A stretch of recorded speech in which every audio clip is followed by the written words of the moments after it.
ब्रह्मदेवाय नमः। ओम प्रजापतये नमः। ओम ब्रह्मदेवाय नमः। ओम प्रजापतये नमः। ओम ब्रह्मदेवाय नमः। ओम प्रजापतये नमः। ओम ब्रह्मदेवाय नमः। ओम प्रजापतये नमः। ओम ब्रह्मदेवाय नमः।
शिष्य, आज्ञा गुरुदेव। यज्ञशाला में अग्नि प्रज्वलित करो। जो आज्ञा गुरुदेव।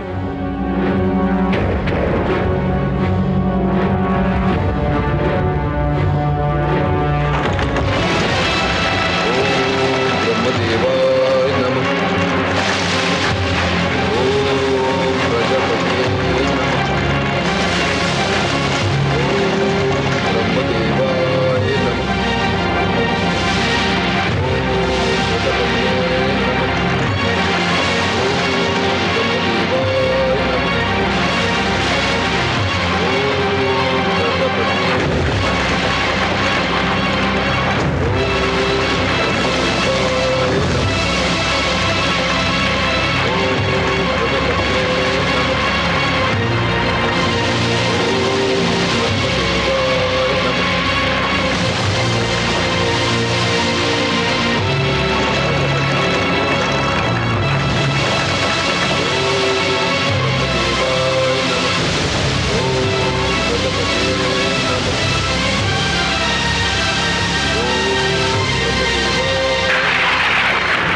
इस बार तुम्हारी एक ना चलेगी देवराज।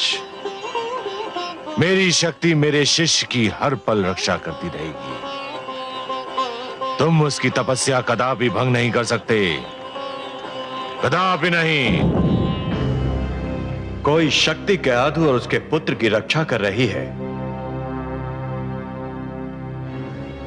अब तो एक ही उपाय रह गया है। हिरण्यकशिपु बच गया, पर उसका परिवार नहीं बचेगा।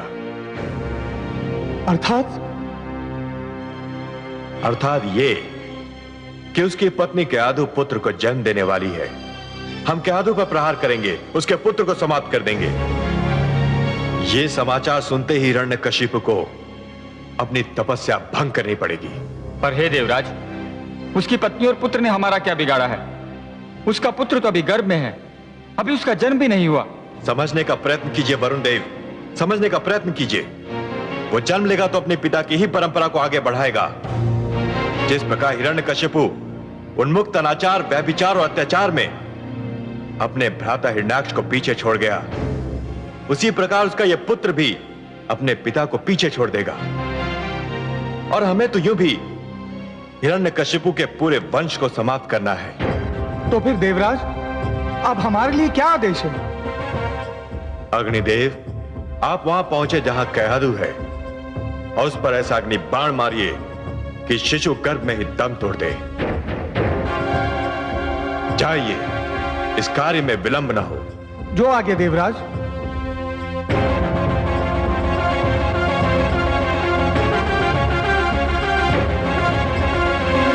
हे कमल नयन, ये तो बड़ा अनर्थ हो रहा है। माना कि असुर हिरण्यकशिपु मानसिक संतुलन खो बैठा है। उसने मानव लोक में आतंक फैला रखा है, परंतु इसके उत्तर में किसी बालक से जन्म लेने का अधिकार ही छीन लेना, किसी माता के गर्भ को छलनी कर देना तो घोर अन्याय है, अत्याचार है, नृशंसता है। मैं आपसे सर्वथा सहमत हूं महादेवी। अत्याचार का उत्तर अत्याचार से देना बिल्कुल वैसा ही है जैसे अग्नि को अग्नि से बुझाने का प्रयास करना।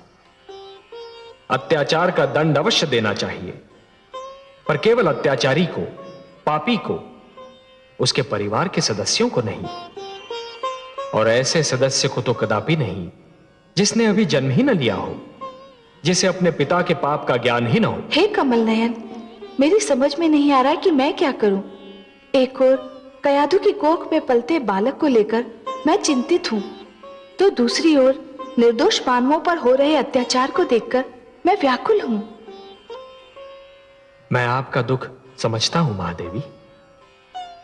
यदि ऐसी स्थिति बन जाए कि दो परस्पर विरोधी गुटों की लड़ाई में दोनों ही पक्षों के केवल निर्दोष और असहाय तत्व ही अत्याचार और आतंक के लक्ष्य बन जाएं, तो हर उदार मन तड़प उठता है।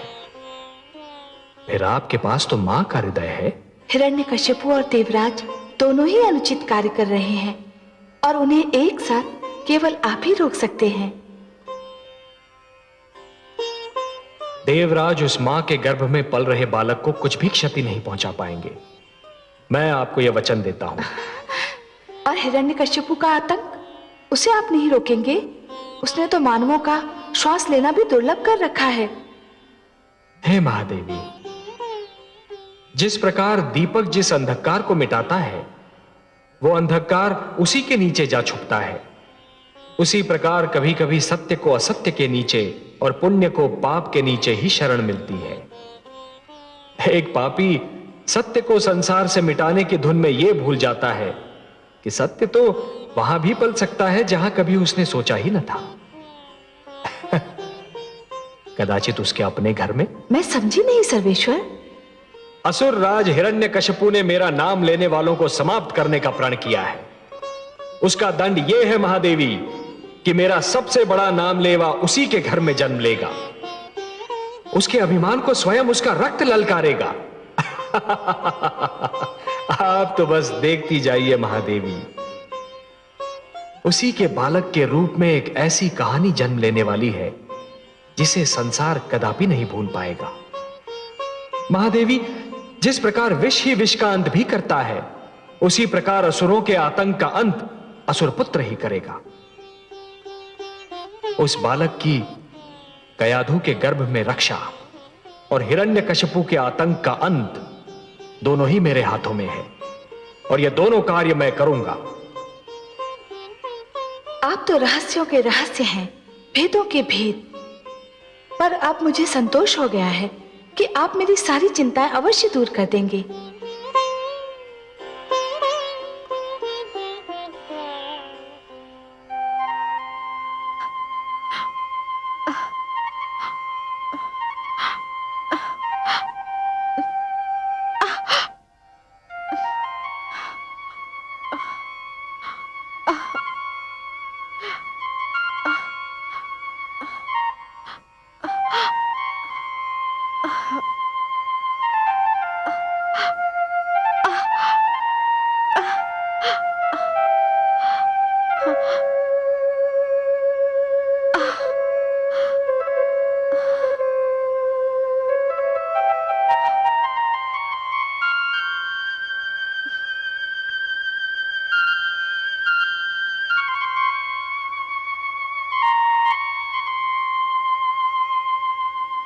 कैसी हो वधुरानी?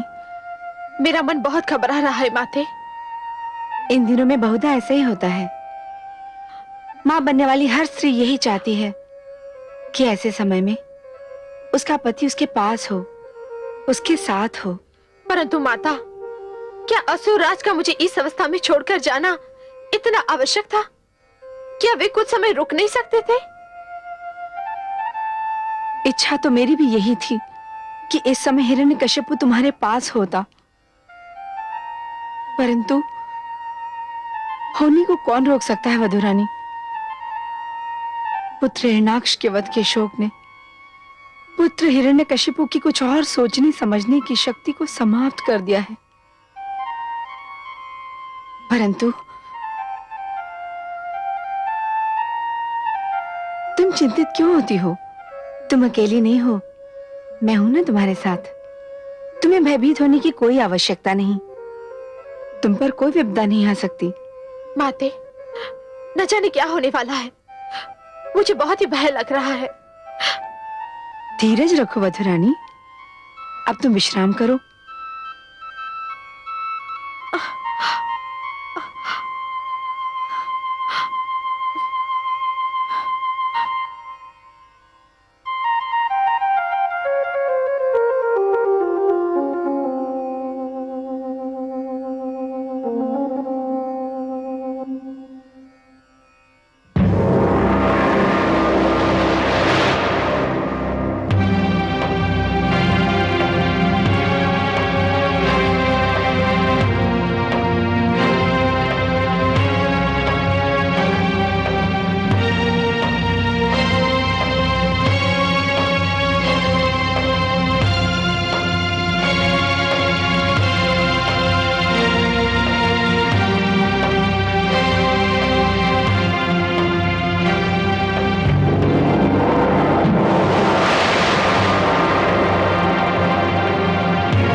आप असफल हो गए और कयादू के गर्भ में पलते बालक का अंत नहीं हुआ।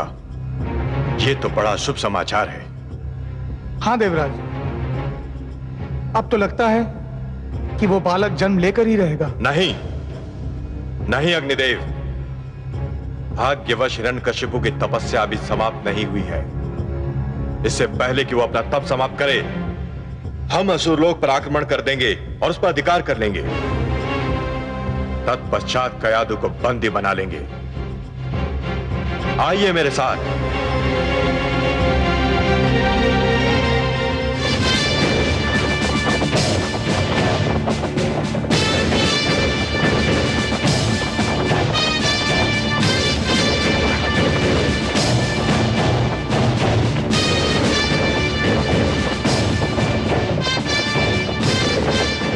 सारथी रथ रोको।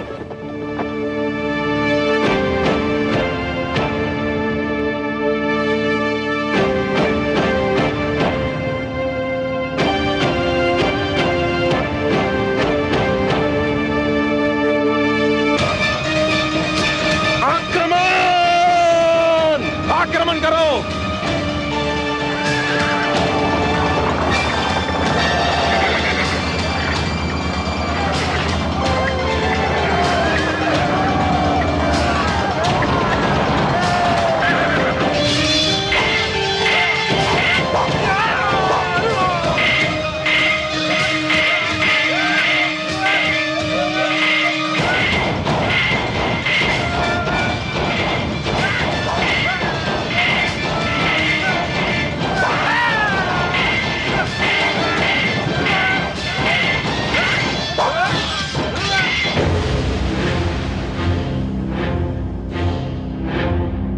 रुक जाओ, ये महारानी कयादू का कक्ष है।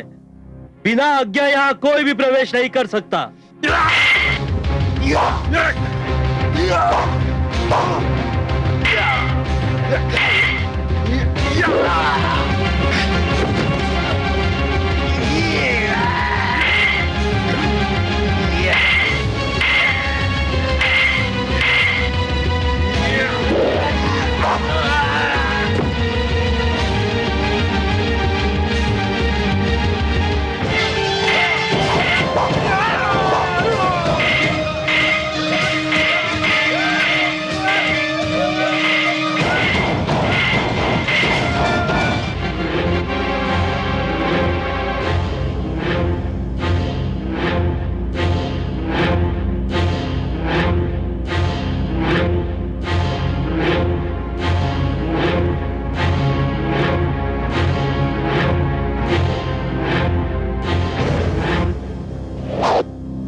हट जाओ मेरे सामने से सेनापति विडाल। नहीं देवराज, मेरे जीवित रहते आप महारानी कयादू के कक्ष में प्रवेश नहीं कर सकते। प्रवेश तो मैं करूंगा। अब यदि इसके लिए तुम्हारा जीवित न रहना आवश्यक है तो फिर ऐसा ही होगा। परंतु मेरा परामर्श मानो तो आत्महत्या मत करो। मुझे अंदर जाने दो। मैंने अपने महाराज हिरण्यकशिपु को वचन दिया है कि अपनी अंतिम सांस तक महारानी की रक्षा करूंगा, और वचन मैं निभाना भी जानता हूं।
सैनिकों,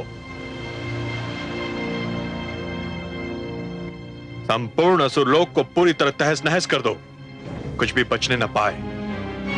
मैं महारानी कयाधु के कक्ष की ओर जा रहा हूं। ध्यान पूर्वक मेरे आदेश का विलंब पालन हो। जाओ।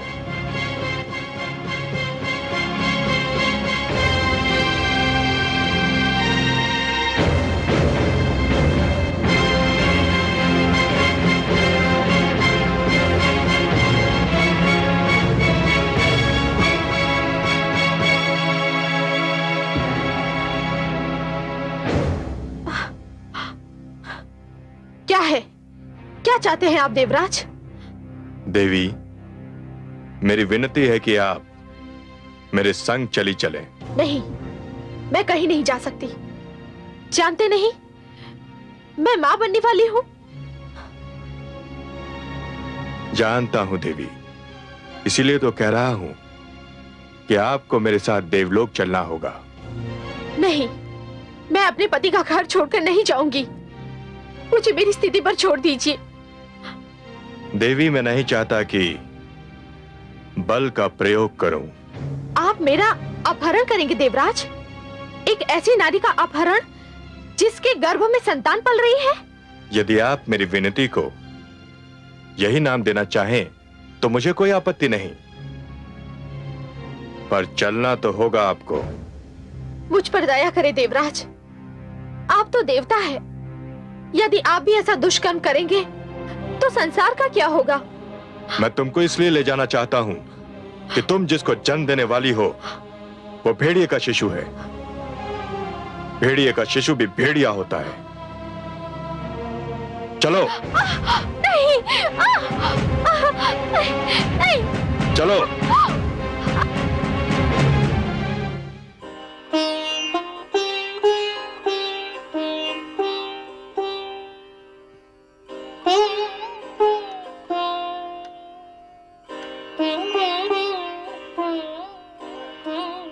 मैं आपका दुख समझ रहा हूं प्रिय।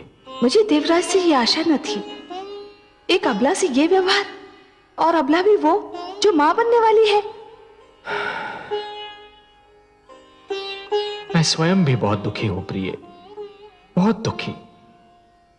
नारी का अपहरण, फिर चाहे कोई भी कारण क्यों ना हो, कोई भी स्थिति क्यों ना हो, फिर चाहे कोई नीति या कूटनीति का अंश ही क्यों ना हो, परंतु एक महान पाप है, एक अक्षम्य अपराध है।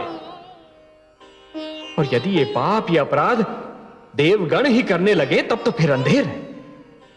देवता मानव के आदर्श है, और यदि देवता ही दुराचार करने लगे तो मानव किसका अनुसरण करेगा?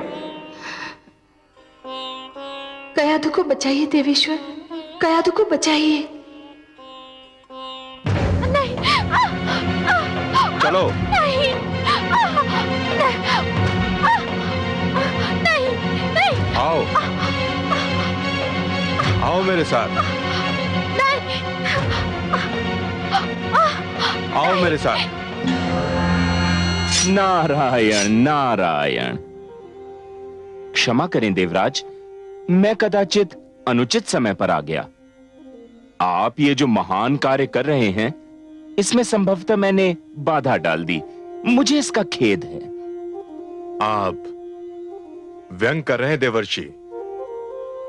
मुझ में इतना साहस कहां देवराज कि मैं आप जैसे महान व्यक्तित्व पर व्यंग करूं। आप देवताओं के राजा हैं, सबको चरित्रवान बनने, सत्य मार्ग पर चलने के उपाय बताते हैं। आप पर तो वही व्यक्ति व्यंग कर सकता है जिसे अपने प्राणों की चिंता न हो। पर मैं क्या पूछ सकता हूं देवराज कि ये आप क्या कर रहे हैं और क्यों कर रहे हैं? इस नारी के गर्भ में एक पुत्र पल रहा है। यह मां बनने वाली है।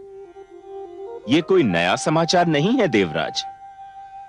हर स्त्री विवाह के उपरांत कभी शीघ्र कभी देरी से मां तो बनती ही है। जानता हूं देवर्षि, पर इसके गर्भ में हिरण्यकशिपु जैसे अत्याचारी का पुत्र है। पुत्र तो पुत्र ही होता है देवराज, वह चाहे सदाचारी का हो चाहे अत्याचारी का। पर आप इस नारी का करेंगे क्या देवराज? इसको बंदी बनाकर रखूंगा और जब ये पुत्र को जन्म देगी तो उसका वध कर दूंगा। इसलिए देवराज, क्योंकि यदि मैं आपको बधाई दूं तो इसका अर्थ यह होगा कि मैं आप में और हिरण्याक्ष में कोई अंतर नहीं समझता। उसने भी एक नारी धरती का अपहरण किया था। और यदि मैं शोक प्रकट करूं तो कहीं आप रुष्ट न हो जाएं। वैसे देवराज, आपने अग्निदेव को भेजकर कयाधु के गर्भ में पलने वाले बालक का वध करना चाहा था। उस अभियान का क्या हुआ? वो अभियान असफल हो गया। क्यों? कैसे असफल हो गया? किसी शक्ति ने उसकी रक्षा की थी। नारायण नारायण।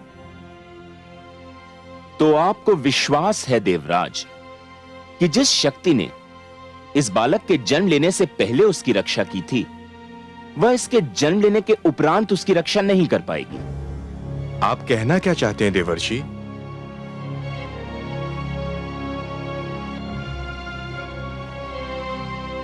कुछ नहीं, इतना ही कि जिस शक्ति ने अब तक इस बालक की रक्षा की, उस शक्ति का अवश्य कोई उद्देश्य रहा होगा। हो सकता है एक ऐसे बालक का जन्म हो जो असुरों का इतिहास ही बदल दे, उनकी नीतियां बदल दे। मेरा परामर्श स्वीकार करें देवराज, इस अबला को छोड़ दें। नारी का अपहरण एक घिनौना और एक अप्रिय कार्य है, फिर वह कार्य देवता के ही हाथों क्यों न हुआ हो। आप जिनको प्रसन्न करने के लिए यह कार्य कर रहे हैं, उन्हें कोई प्रसन्नता नहीं होगी। छोड़ दीजिए इस अबला को।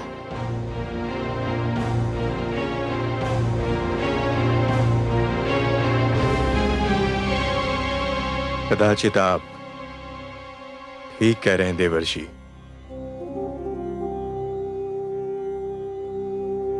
क्रोध की भावना मुझसे एक अनुचित कार्य करवा रही थी। आपको धन्यवाद कि आपने मेरा मार्गदर्शन कर दिया। सत्य है कि आप महानतम मार्गदर्शक हैं। देवी, मैं आपसे क्षमा मांगता हूं। जाइए, अब आप मुक्त हैं। पर मैं कहां जाऊं देवराज? आपने तो समस्त असुर लोक को तहस नहस कर दिया है। आप इसकी चिंता ना करें देवी। मेरी कुटिया किस दिन काम आएगी। वहां राजभवन जैसा सुख तो नहीं, पर आपकी रक्षा मेरा उत्तरदायित्व होगा। आइए, बालक के जन्म तक आप मेरी कुटिया में पधारें।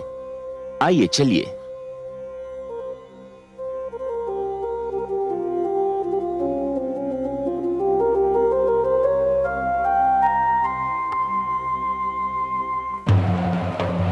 ओम ब्रह्मदेवाय नमः। ओम प्रजापते नमः। ओम ब्रह्मदेवाय नमः। ओम प्रजापते नमः।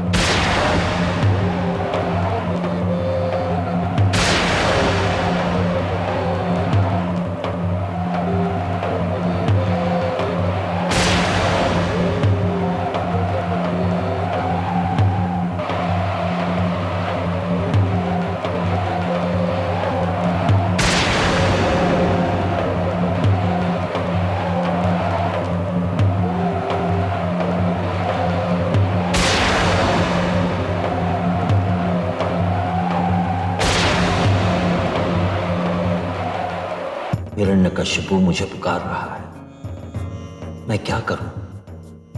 जाऊं या न जाऊं? नहीं जाता हूं तो मुझ पर दोष लगेगा कि मैं अपने भक्तों की पुकार नहीं सुनता। चाहूं तो वो जाने मुझसे क्या वरदान मांगे। मैं भली भांति जानता हूं वो मुझसे जो भी मांगेगा उसका प्रयोग देवताओं के विरुद्ध ही करेगा, पर मैं उसकी अनसुनी भी तो नहीं कर सकता।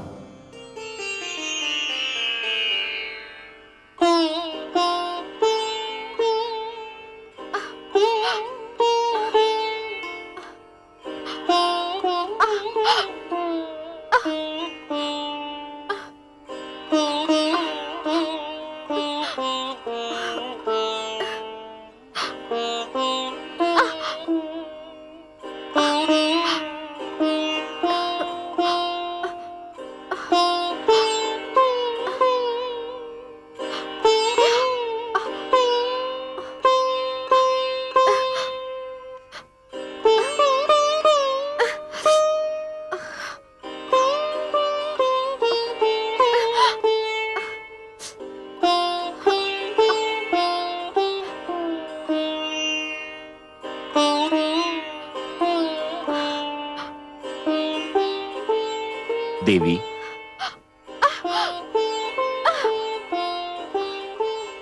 देवी ये दूध पी लें और कुछ फल ग्रहण कर लें। नहीं देवर्षि, मेरा मन कुछ भी खाने पीने को नहीं कर रहा है। देवी, मैं जानता हूं कि आप जिस अवस्था में हैं, उस अवस्था में हर स्त्री यही चाहती है कि वो अपने घर पर हो, अपनों के साथ हो। पर आप मेरी इस कुटिया को अपना ही घर समझें और मुझे भी अपना ही समझिए। ये दूध पी लीजिए। धन्यवाद देवर्षि, आपने मुझे बचाकर और मुझे यहाँ लाकर मुझ पर जो उपकार किया है उसे मैं कभी नहीं भुला पाऊंगी। परंतु वास्तव में मुझे भूख नहीं लग रही है। मैं जानता हूं देवी, आप जिस अवस्था में हैं उसमें बहुता भूख मर जाती है, किंतु गर्भवती स्त्री को अपने स्वास्थ्य का ध्यान रखना चाहिए। इस अवस्था में आहार केवल स्त्री के लिए नहीं होता है, ये आहार उसके गर्भ में पल रहे शिशु के लिए भी होता है। ये उन दोनों को शक्ति देता है, बल देता है। लीजिए देवी, पहले आप ये दूध पी लें और फिर फल ग्रहण कर लें।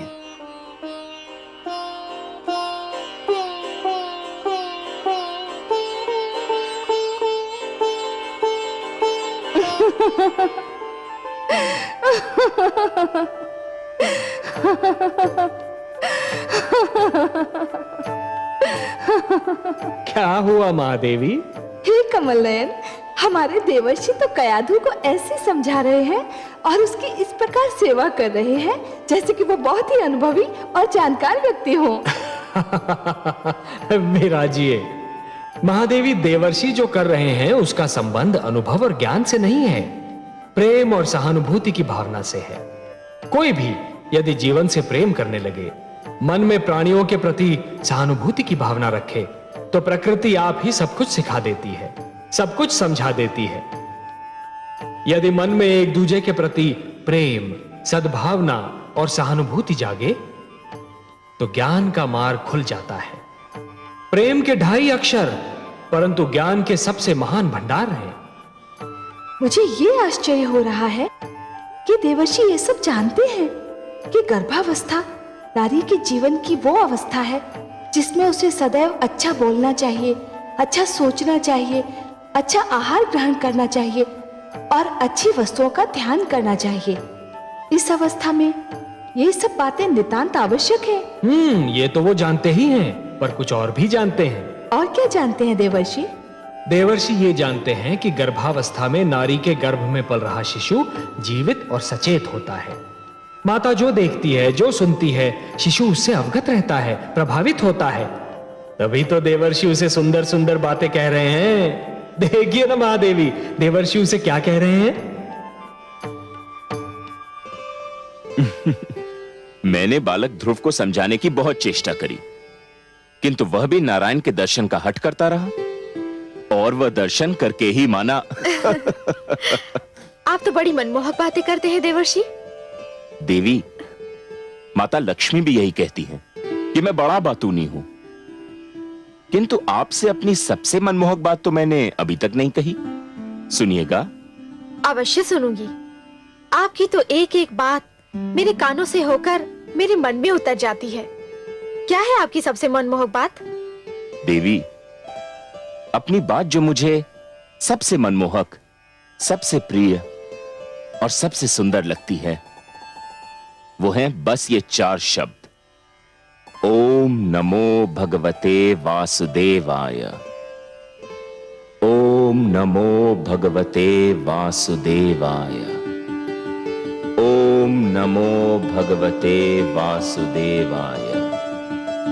ओम नमो भगवते वासुदेवाय। ओम नमो भगवते वासुदेवाय। ओम नमो भगवते